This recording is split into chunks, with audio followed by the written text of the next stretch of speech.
Okay, hi everyone. As Uberi was announcing, I'm Viola and I work for the Romea Strata European Association. I'm gonna share my screen. Okay, fantastic. What is this Romea Strata? Actually, it's the longest European route to Rome. The last time we checked is more than 4,000 kilometers. Is more like 4,500 kilometers, something like that. And as you can see from this, map slash picture, we cross 7 different European countries. So we go from Estonia to Latvia, then Lithuania, the huge territory of Poland, then Czech Republic, Austria, and Italy. In the previous map that Obedi was sharing, you saw that Mariazell was highlighted because I know that you have been or you have to go. You have been. Okay. We will be next month in April. Okay, so you will be there. And so you will also get a surprise there. I'm organized with the Igino that you receive something special from the Romea Strata representative there. But what is this Romea Strata? So the roots of the Romea Strata are from the several different, let's say, roots, ways that were used during the past centuries from people that want to bring goods or want to travel to Rome. So you have to remember that the Christianization of the north and east of Europe was much later than the western part of Europe. So you have ways and routes that have been used to make amber and iron and salt coming down from north to south of Europe. And then after that, after a couple of centuries, pilgrims start to using the same routes, the same itineraries to travel to Rome. We have the history of this tribal chief in Lithuania, Kaupo, that went to Rome because of he got in touch with Christianity, and then he wanted to go to see the Pope, and then going back to his country, start his own, Christian church in Lithuania. So we have several history of this kind of ancient pilgrims that have been traveling that route.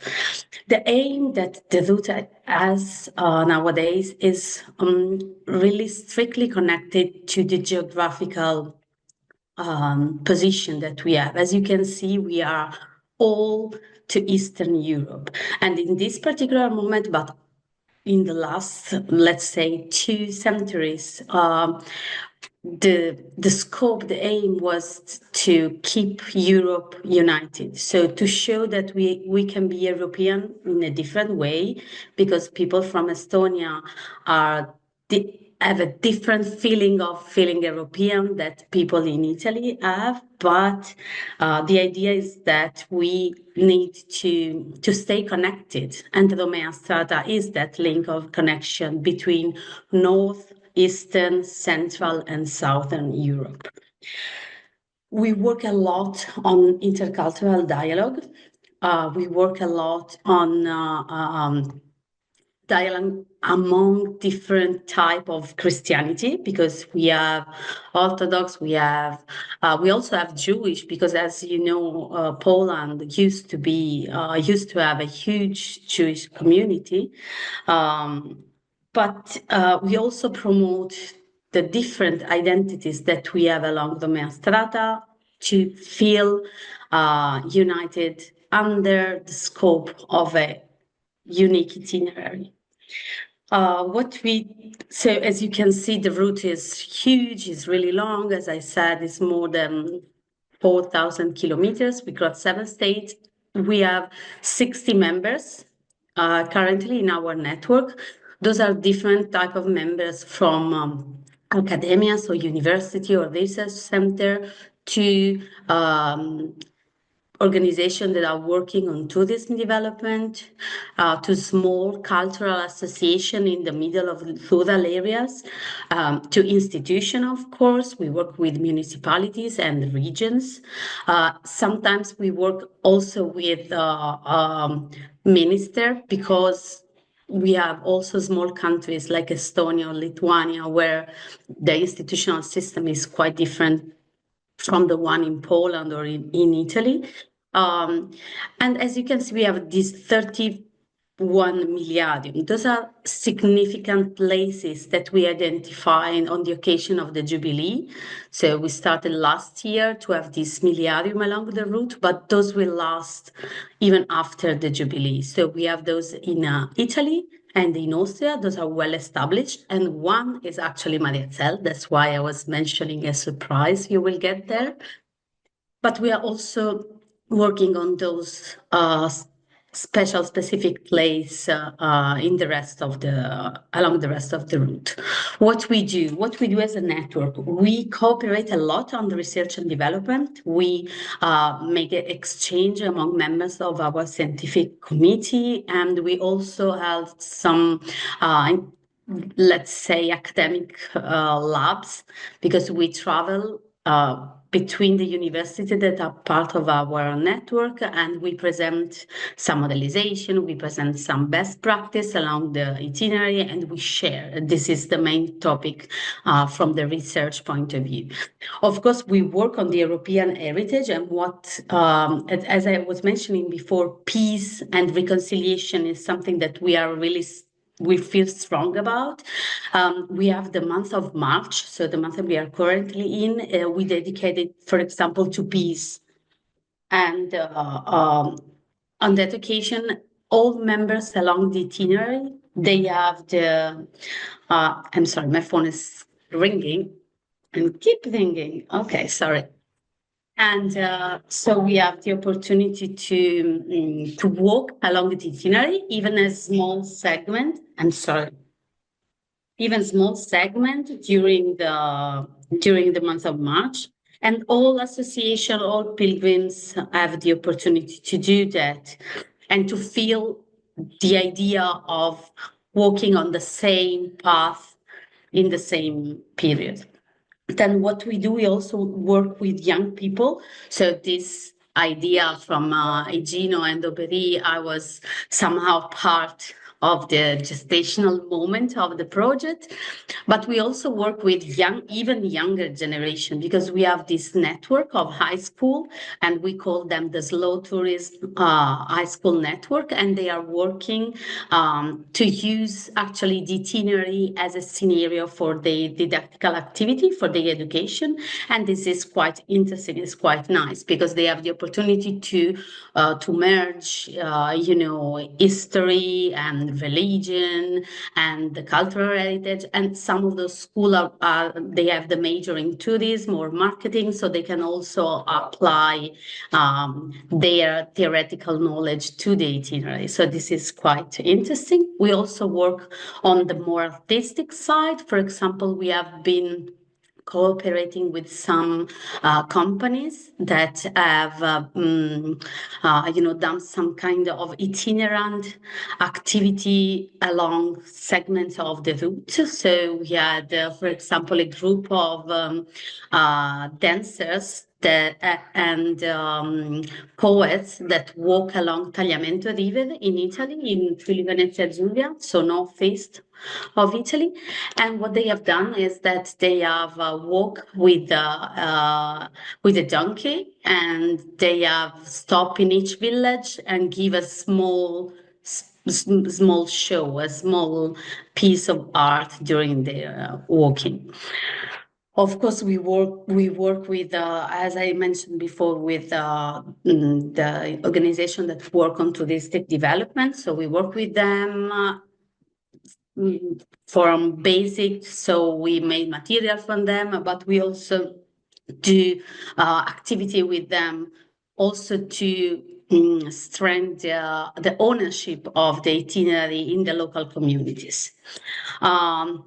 So what you can see here are some of the picture of us. So scrolling around, as I like to say, in Romea Strata.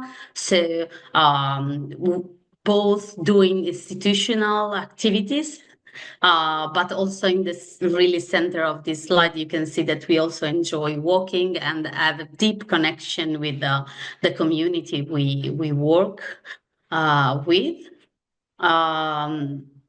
We have been doing on the left or the right side of this slide, you have the activity of that company I mentioned before with the donkey. This was really a nice activity. But also we work with infrastructure. So as you can see in the lower part of this slide, we also take care of the signposting, and this is something that is really an hard part of our job. But at the same time, it's interesting because we get to have connection with local institutions, so small municipalities, and this gives us the real sense of what the itinerary is. So we are traveling along 4,000 kilometers, but still under one idea of what we can do as a community. I didn't want to take too long, but if you have any question or if it comes to you later on, you can contact us.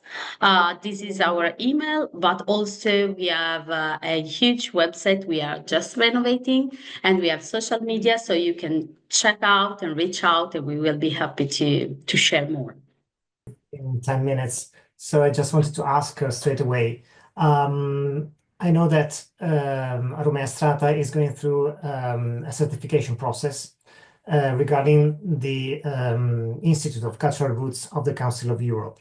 And knowing that the other two itineraries represented tonight are already certified by the Institute of Cultural Roots, I just wanted to ask you very, very quickly. I know it's a very long process.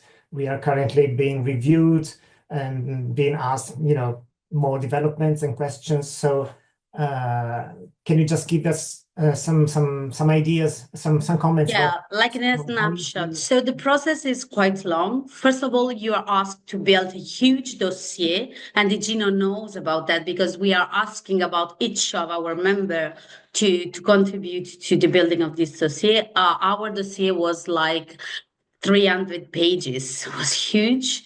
Then after a couple of months, you get assigned a reviewer, so a person that is coming, and it will give somehow an idea on how the itinerary is working, and he will write a report. He or she will write a report for the Council of Europe.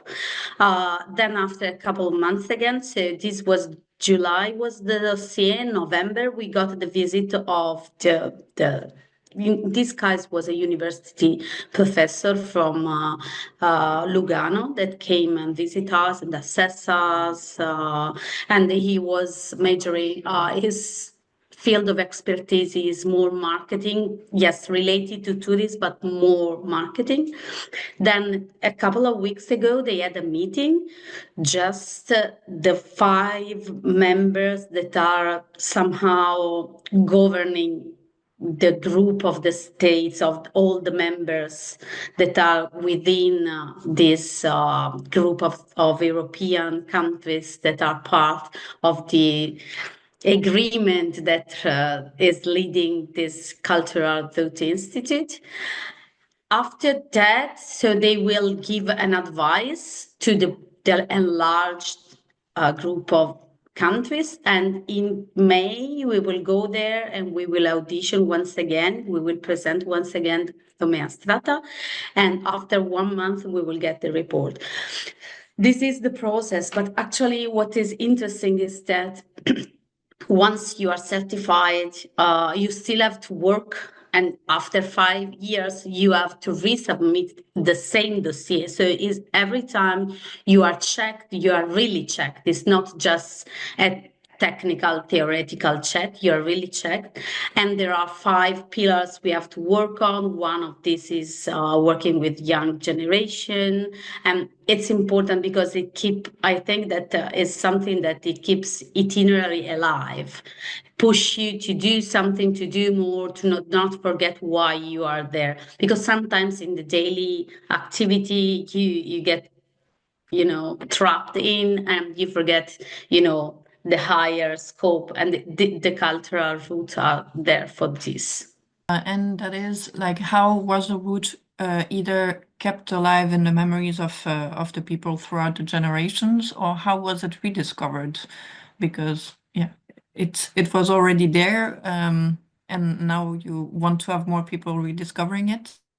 Yeah, so actually the route has been there since forever. So Copernicus was a priest that for a jubilee, like something like 500 years ago, he traveled from the Baltic Sea to Rome by foot because it was the only way to travel then.